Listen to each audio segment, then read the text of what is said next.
the President of the United States and the Prime Minister of the State of Israel.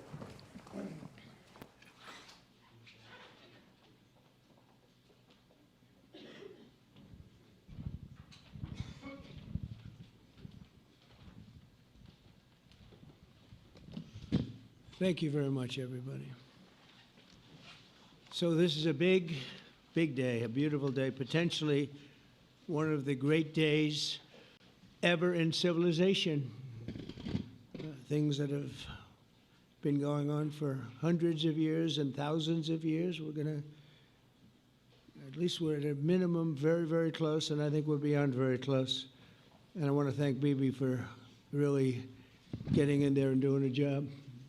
We've worked well together, as we have with many other countries, both of us, with many other countries, which is the only way this whole situation gets solved.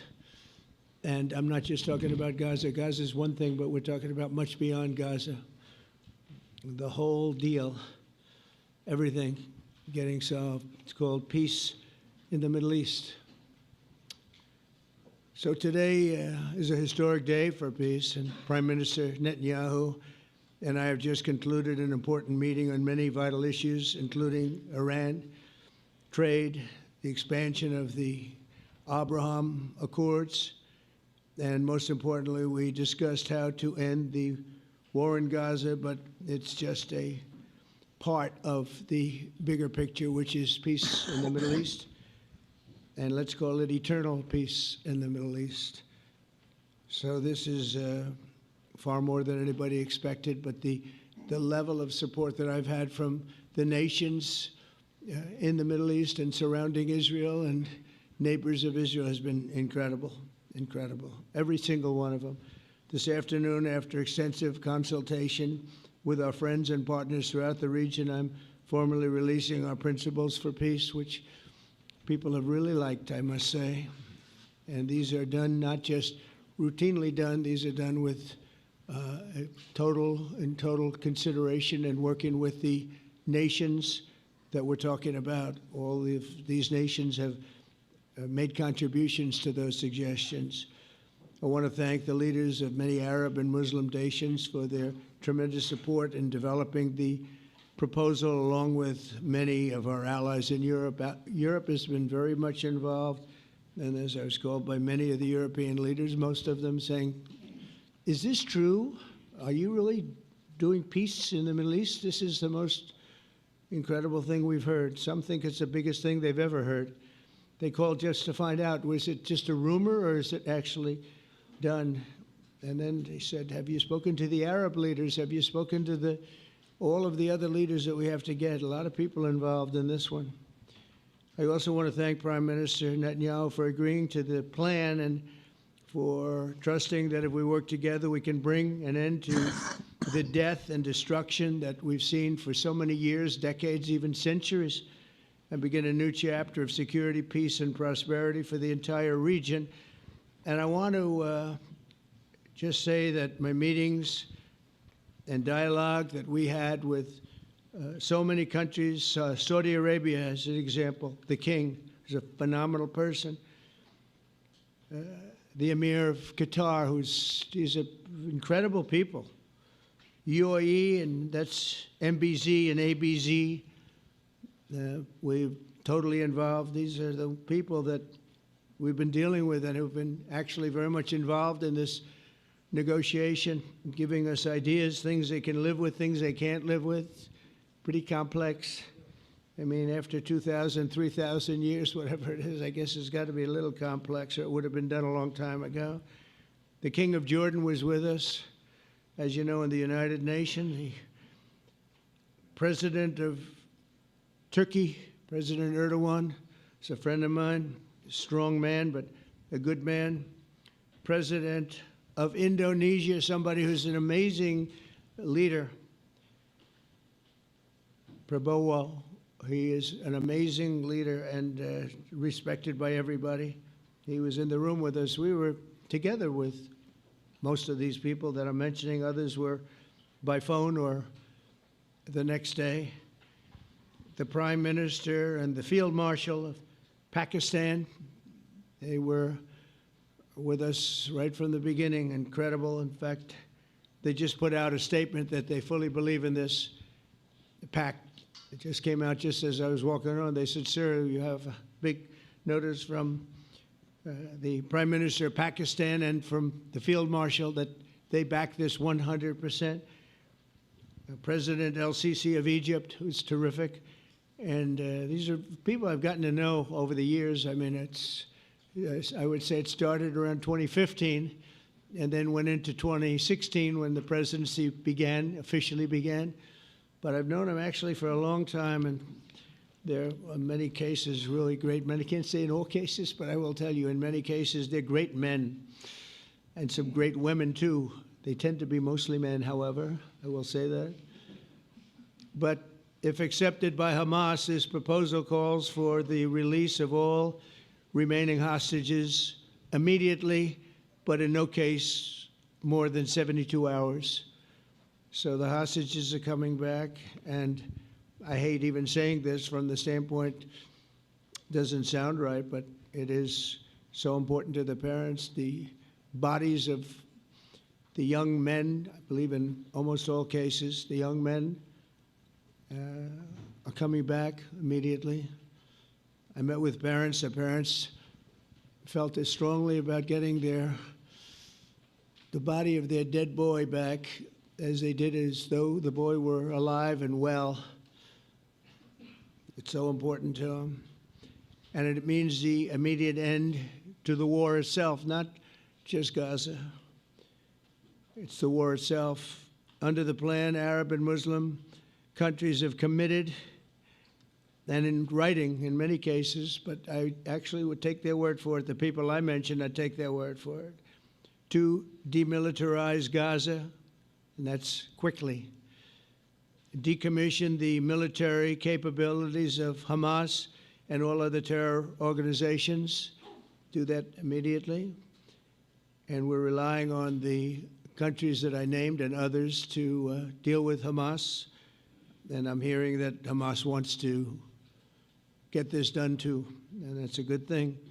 And destroy all terror infrastructure, including the tunnels, weapons, production facilities. They have a lot of production facilities that we're destroying. They'll also help train local police forces in the areas that we're discussing right now, in particular in and around Gaza, working with the new transitional authority in Gaza. All parties will agree on a timeline for Israeli forces to withdraw in phases. They'll be withdrawing in phases. No more shooting, hopefully. As progress is made toward achieving these goals, Arab and Muslim nations need to be allowed the chance to fulfill these commitments of dealing with Hamas. They have to deal with them because they were the one group that we have not dealt with. I haven't dealt with them. But the Arab countries are going to, and Muslim countries are going to be dealing with Hamas, and I believe they've already been there. I think they probably have an understanding, and they haven't maybe mentioned that, but I would imagine they do, otherwise they wouldn't have gone as far as they've gone. If they're unable to do so, then Israel would have the absolute right and actually our full backing, the U.S. full backing. Marco's here, and a lot of our leaders are here, our great Vice President, Susie Wiles, Steve Witkoff, Jared Kushner. They've been so involved in this process. I don't think anybody else could have done it or even come close, but it's we're right there. We're right there. First time in thousands of years, I think you can probably say, if you really look into it, if you study back, if you're a scholar, you would say thousands of years. Israel would have my full backing to finish the job of destroying the threat of Hamas. But I hope that we're going to have a deal for peace. And if Hamas rejects the deal, which is always possible, they're the only one left. Everyone else has accepted it. But I have a feeling that we're going to have a positive answer.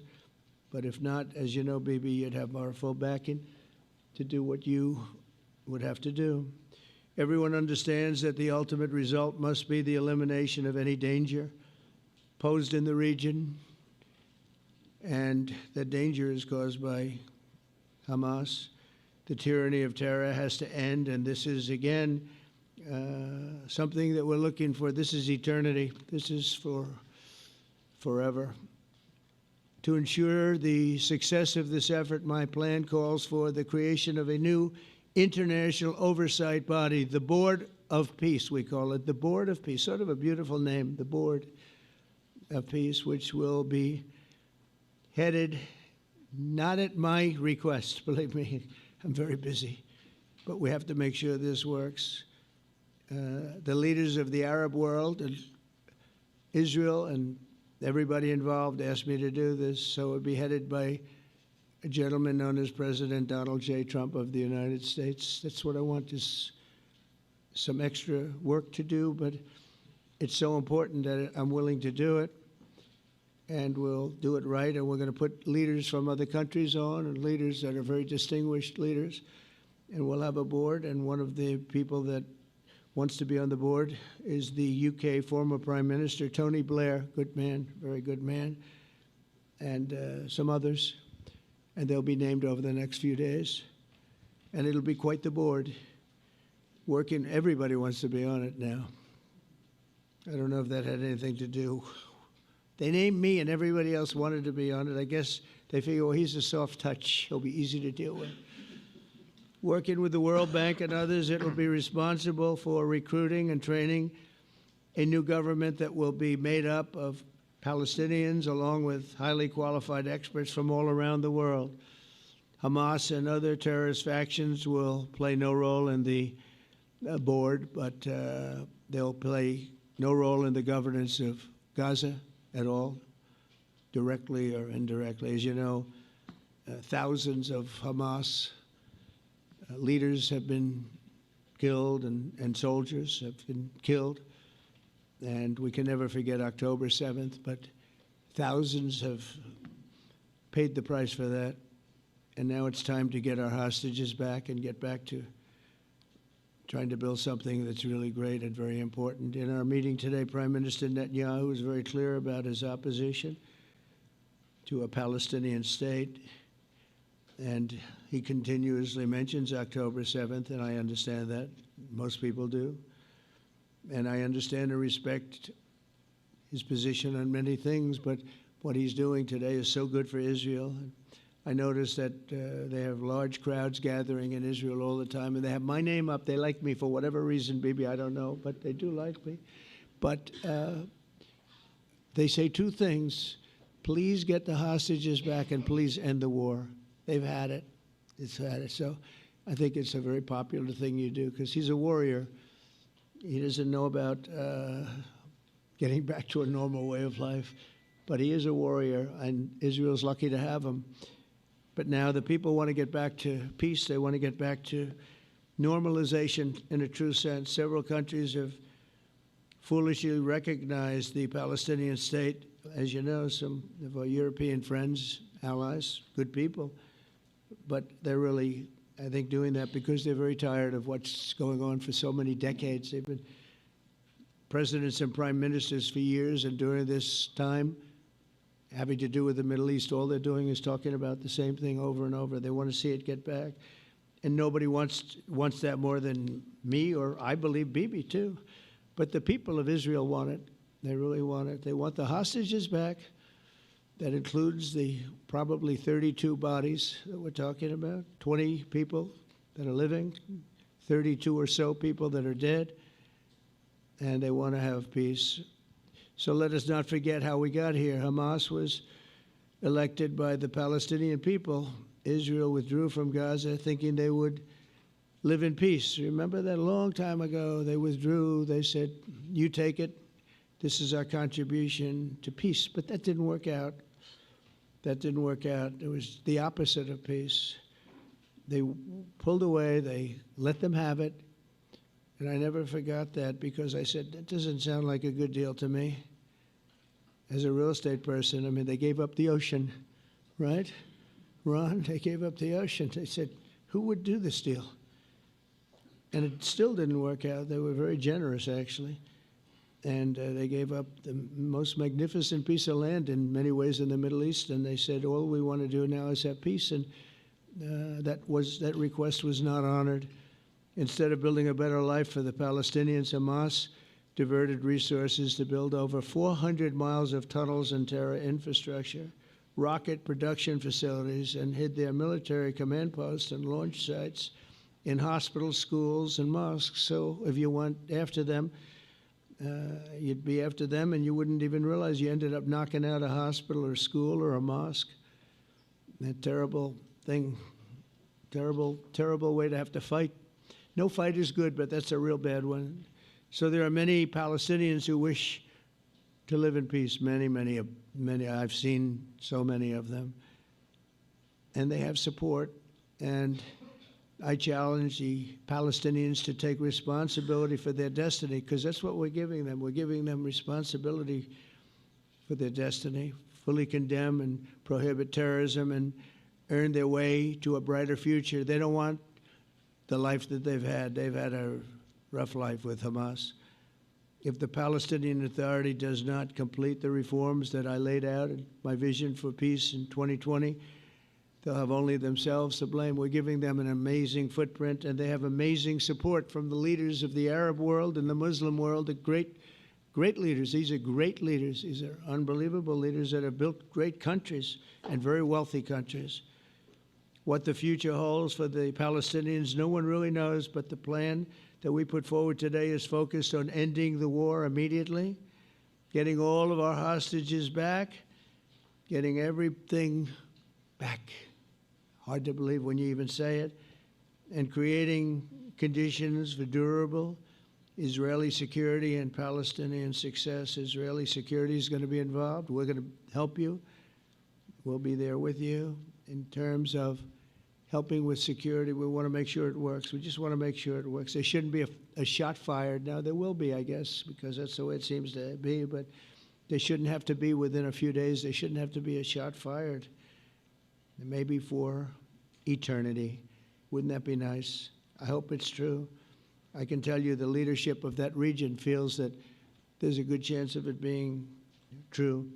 So this will lead to this agreement that we're talking about will lead to a sustainable long-term peace. No president in history has been a greater friend of the state of Israel than I have, in addition to negotiating the Abraham Accords. I like to say it that way because the real people, that's what they call Abraham. I would say Abraham, but it's so much nicer when you say Abraham. So much more elegant. But the Abraham Accords are amazing. Jared, you did that along with your group of geniuses, and nobody thought that could be done. We have 4 countries, and Sleepy Joe Biden didn't do a thing. He didn't even know what the hell they were. He should have had them fold up. But I think this will also lead to packing them. And who knows, maybe even Iran can get in there. I hope, we hope we're going to be able to get along with Iran. I think they're going to be open to it. I really believe that. But they could be a member. I long ago said, I'll bet you at some point Iran will be a member of the Accords. And little did I realize it was going to take this turn. That was some turn we did with the B-2s. But I think they might very well be there because it's a great thing for them economically. I recognize the eternal capital of Israel. I opened the American embassy in Jerusalem. That was something that everyone said would never be done, could never be done. Virtually every president for many, many years, for decades, would campaign on making Jerusalem the capital of Israel. They campaigned on it over and over. Is that right, Steve? Is that right? Everyone, and when they got to it, and I understand why now, because it was so, when I got to office, I campaigned on it too. I said, we're going to make it, and then I'd get calls from the leaders of various countries saying, please don't do it, please don't do it. It'll end the whole world, please don't do it. And finally, I just didn't say anything, and I did it. People were calling me before I did it because they heard I was going to do it, and leaders of countries were calling me, and I think it was on a Thursday that I did it, and they'd call me Monday, Tuesday, Wednesday, 3-4 times a day, and I said, tell them I'll call them back on Friday. And I announced it on Thursday, and I called them back, the biggest people in the world, and they said, "You've done it." I said, "Done what?" "You've made the capital of Israel, Jerusalem, and we wanted to talk yet." I wish you called me a little sooner. Maybe I could have done something about it. So that was a lot easier than getting into an argument, because I knew what they were calling about. And you know what? It turned out to be amazing. Everybody thought it was going to lead to the end of the world, right? The end of the world, Ron, that's what they said. It didn't lead to anything. It just led to something that I promised, and something that was very, very popular for Jewish people and a lot of other people too. I recognize Israeli sovereignty over the Golan Heights, and I cut taxpayer funding to the corrupt United Nations Relief and Works Agency. And United Nations was interesting because, as you know, a few days ago they introduced me. Ladies and gentlemen, the President of the United States. I'm looking at my teleprompter, and the thing was dead, stone cold, dead. The thing's up here. I have a long, beautiful speech to make.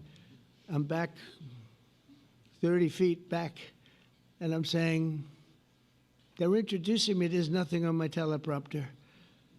So, but I made a speech. I actually got good marks. You think Biden could have done that? I don't think so. I don't think he could have done that. I don't think too many people could have done it. But actually, it was actually more of a speech from my heart, if you want to know the truth. I think it was maybe better in certain ways because it was from the heart. It has to be from the heart, otherwise you're in big trouble. But I cut taxpayer funding for that very corrupt United Nations Relief and Works Agency, and nobody thought that would be done, and withdrew from the horrible Iran nuclear deal that was imposed upon Israel by Barack Hussein Obama and Biden. And I don't think Biden knew anything about it, though. I don't think he knows anything about it now, actually, if you ask him. He'd say, "What is that?" And we obliterated Iran's nuclear enrichment capacity, making it impossible for them to have a nuclear weapon, which they would have had probably in about 2 months from that.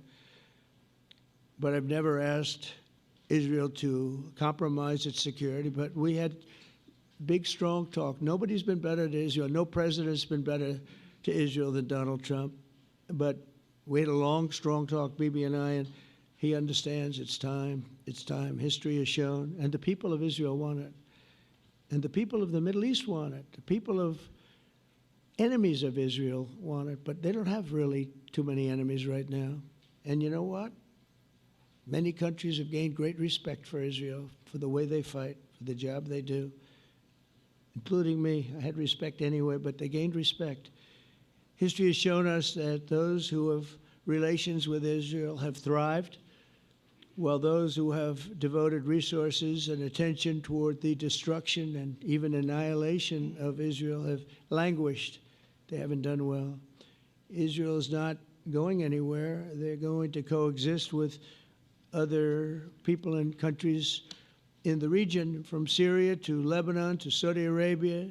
The promise of a new Middle East is so clearly within our reach. This is the closest we've ever come to real peace, not fake peace, not political fool's peace. If we can get this difficult problem solved, the opportunities for all within that vast region of this world, it's a vast region, it's unlimited. The Abraham Accords show that all countries are better off when they communicate and work together and embrace new opportunities. I hope Jared and Steve and Susie and Marco and JD, we have great people. I hope you guys are going to work very hard to get these other countries in, because now they have no excuse. There's no longer an excuse. They were somewhere hesitant. And I tell you, the 4 countries that went in, I give them tremendous credit, and it's worked out incredibly well for them. In the same spirit, I'm pleased to report that earlier today, we took another important step toward greater understanding in the region. A short time ago, we had a historic phone call in the Oval Office with Prime Minister Tani, who's really a great, great person. So we had a great talk, and I was on the phone, and Bibi was talking. Prime Minister Al Thani was of Qatar, was they really had a heart-to-heart conversation. It was a great conversation, I thought. It was productive. It was everything that you need to have something turn out to be successful. And I want to thank Bibi, and I want to thank the Prime Minister. It was fantastic. We agreed to launch a formal trilateral mechanism between Israel, Qatar, and the United States to begin a dialogue to enhance mutual security, correct misperceptions, and avoid future misgivings. And I want to thank Qatar, its leadership, and the Emir. He's a fantastic person. I think, you know, I'm going to be his public relations man because I know him differently than a lot of people know him. But he wants peace. He wants to see peace. And its people, and they really acknowledge the critical role that they've played as mediator. And again, we're not quite finished. We have to get Hamas, but I think they're going to be able to do that. So now it's time for Hamas to accept the terms of the plan that we've put forward today. And again, this is a different Hamas than we were dealing with because I guess over 20,000 have been killed. Their leadership has been killed 3 times over. So you're really dealing with different people than we've been dealing with over the last 4 years, 5 years. Everyone has done their part and come to the table in good faith. Our Arab and Muslim partners are fully prepared to step up and fulfill their commitments for the benefit of the people of Gaza and the entire region. They're willing to step up and do a lot. They really are. There are a lot of good people involved. Everyone wants to see, everybody who wants to see an end to the violence and destruction should be united in calling for Hamas to accept the extremely fair proposal so that we can end the war and get us back our hostages right now and have everlasting peace. And I look forward to having relationships with everyone. As the chairman of the board, I'll be involved, and we'll have meetings with some very smart people that'll be working over there to make sure that we haven't just been wasting time with an agreement that doesn't get done. The task of building peace will not be easy. There are some of the hardest problems in the world to solve, and that's why it's been going on for so many centuries. But too many lives are at stake not to try, and this was more than a try. I mean, I think this is something that gets done when you have virtually every country, and these are powerful, powerful countries that have a lot of money, and the money can make things happen. A lot of countries try, and they don't have any money. These are very rich countries that can make things happen. So together we'll forge a much safer and more hopeful future for everybody, including Israel. And I want to thank Prime Minister Netanyahu for his partnership. And I want to thank all of the leaders, the kings and the emirs and the presidents and prime ministers, people I mentioned. And they've been absolutely fantastic to work with. And it's just happened very quickly. It's happened from a couple of weeks before I had a couple of meetings, but a couple of weeks before we went to the United Nations, and we had some incredible meetings. It all came to place. It all took place, and everybody wanted to be a part of it. I don't have anybody that's saying we don't want anything to do with it. It's just the opposite. And I'll tell you, a couple of years ago, a year ago, I don't think we would have had this kind of participation, Mr. VP, right? I don't think we would have had. It's been amazing. The participation was 100%. Everybody wants to be a part of it. And everybody, those very strong countries, everybody wants it to work. So, Bibi, congratulations on this. I think this will be your crowning achievement, frankly. If this all works out, we think it will. It's going to be your crowning achievement. And I want to thank you very much for being here. Thank you. Please. Thank you. Thank you. Mr. President, first I want to thank you for graciously hosting me once again in the White House. And second, I want to thank you for your friendship and for your leadership. From Jerusalem to Tehran, from the Golan Heights to Gaza, you've proven time and again what I've said many times. You are the greatest friend that Israel has ever had in the White House. And Mr. President, you and I both know it's not even close. While you focus at home on making America great again, your leadership abroad is changing the world for the better, ending wars and advancing peace. I believe that today we're taking a critical step towards both ending the war in Gaza and setting the stage for dramatically advancing peace in the Middle East, and I think beyond the Middle East, in very important Muslim countries. I support your plan to end the war in Gaza, which achieves our war aims. It will bring back to Israel all our hostages, dismantle Hamas's military capabilities, end its political rule, and ensure that Gaza never again poses a threat to Israel. We would not have achieved this turning point without the courage and sacrifice of our incredibly brave soldiers. They fight like lions to defend the people of Israel, and they serve on the front line in the war between civilization and barbarism. Mr. President, when our two countries stand shoulder to shoulder, we achieve the impossible. Just a few months ago, in Operation Rising Lion and Operation Midnight Hammer, we struck a decisive blow against Iran's nuclear and ballistic missile program. Your bold decision to send those B-2s made the region safer and the world safer. Now, under your leadership, we're taking the next step to win the war and expand the peace. Your plan is consistent with the 5 principles my government set for the end of the war and the day after Hamas. Everybody asks, what is your plan for the day after Hamas? Here's our plan. Passed it in the cabinet. All our hostages, both those who are alive and those who died, all of them will return home immediately. Hamas will be disarmed. Gaza will be demilitarized. Israel will retain security responsibility, including a security perimeter for the foreseeable future.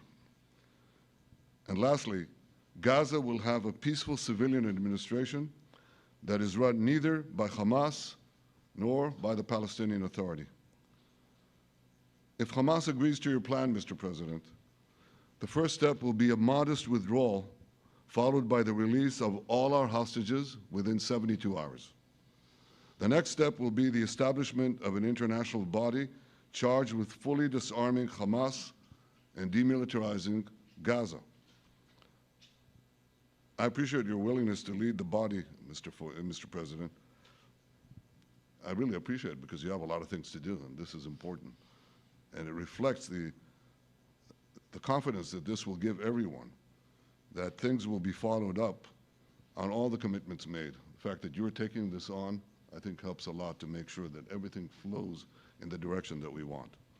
Now, if this international body succeeds, we will have permanently ended the war.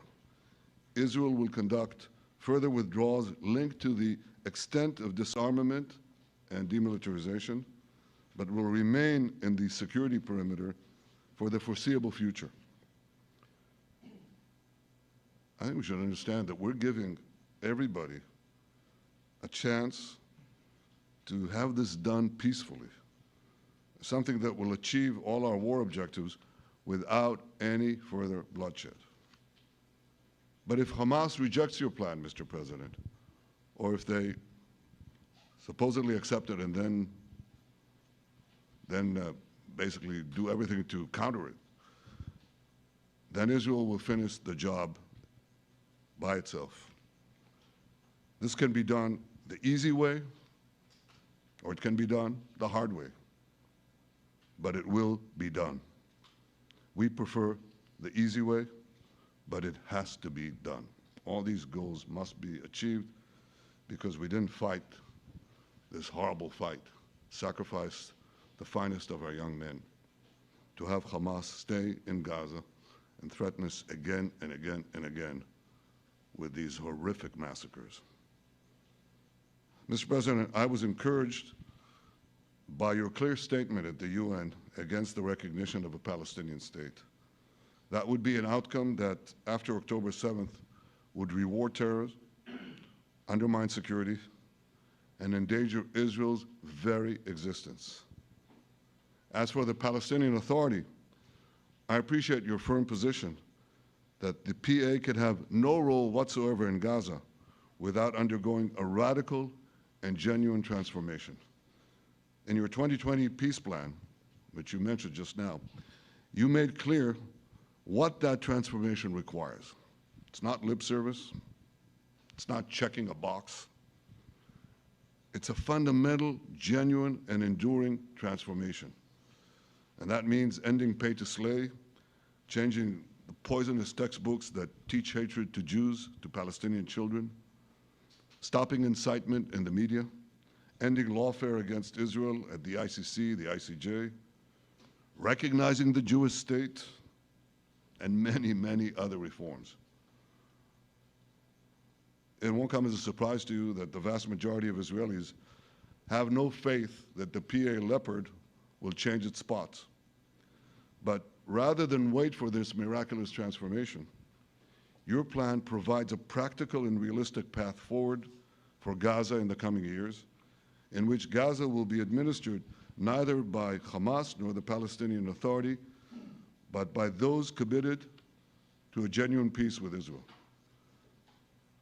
I think this can be not only a new beginning for Gaza, I think it can be a new beginning for the entire region. Under your leadership, we can re-energize, well, I've got to contribute my own, we can re-energize the Abraham Accords. That's what it's called in the original Hebrew, Abraham. Abraham is fine, Abraham, however you want to call it. Under your leadership, Mr. President, we can re-energize the Abraham Accords that we forged 5 years ago. We can expand them to many more Arab and Muslim nations that choose moderation over extremism. I think there's an opportunity here. It's not going to be easy, it's tough going, but I think if we succeed, you're absolutely right. We're going to open possibilities that nobody even dreamed of. But I think we dream of them. As you've told me, Mr. President, and you've told the world many, many times, you said, remember October 7th. Remember October 7th. And we do. We will never forget the horrors of October 7th, and we will do whatever is necessary to make sure they don't happen again. Since October 7th, Israel's enemies have learned a hard truth. Those who attack us pay a heavy price, but those who partner with us advance progress and security for their peoples. President Trump just said it. It's also in the Bible. It says, those who will bless you will be blessed, and those who will curse you will be cursed. And that's actually what is happening. We want the blessings. I think we've done a lot in the past 2 years to end the curse. We're not finished, but we've done a lot. And we've done a lot together to end the curse. I want to thank your entire team for their efforts to get to this point. I especially want to thank Steve Witkoff and Jared Kushner for their indefatigable work to bring Israel and Arab states in the region closer together. I am deeply grateful to both of them for their work. We had a phone call today just to make it clear. I said to the Prime Minister of Qatar, Israel was targeting terrorists, wasn't targeting Qatar. And of course, we regretted the loss of the Qatari citizen. It wasn't our target. And I very much appreciate President Trump's proposal to have a trilateral body, the United States, Israel, and Qatar, to work out respective grievances. There are quite a few. But if we could try to mitigate them or put it on a different footing, I think that'll be good for everyone. Above all the people, the fine team, and many helpers who've done this, I want to thank you, Mr. President. History has already shown that under your leadership, Israel and America can change the face of the Middle East. And today I'm hopeful that your plan to end the war in Gaza will do so again and do so soon. It will free our hostages, end Hamas's tyranny in Gaza and enable a more secure and prosperous future for the peoples of our region. Thank you, Mr. President. May God bless America. May God bless Israel. May God bless the indispensable alliance between our countries. And may I add in Hebrew, G'mal Chatima Tova, may we all be inscribed in the book of life. Thank you. Thank you very much, Bibi. So I think while we wait for these documents to be signed and get everybody in line, I think it maybe is not really appropriate to take questions. I'm meeting with, as you know, a couple of Democrats in a little while about the country, about keeping our country open. They're going to have to do some things because their ideas are not very good ones. They're very bad for our country. So we'll see how that works out.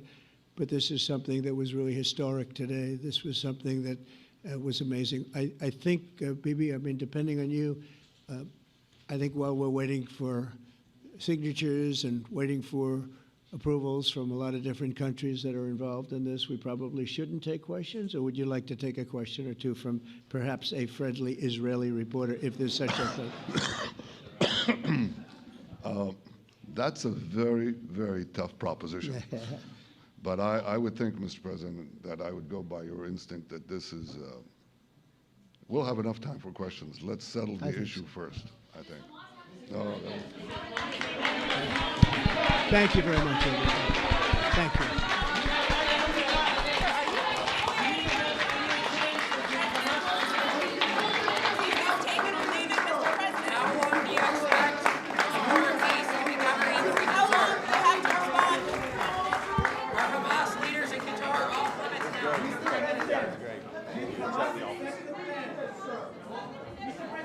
Great.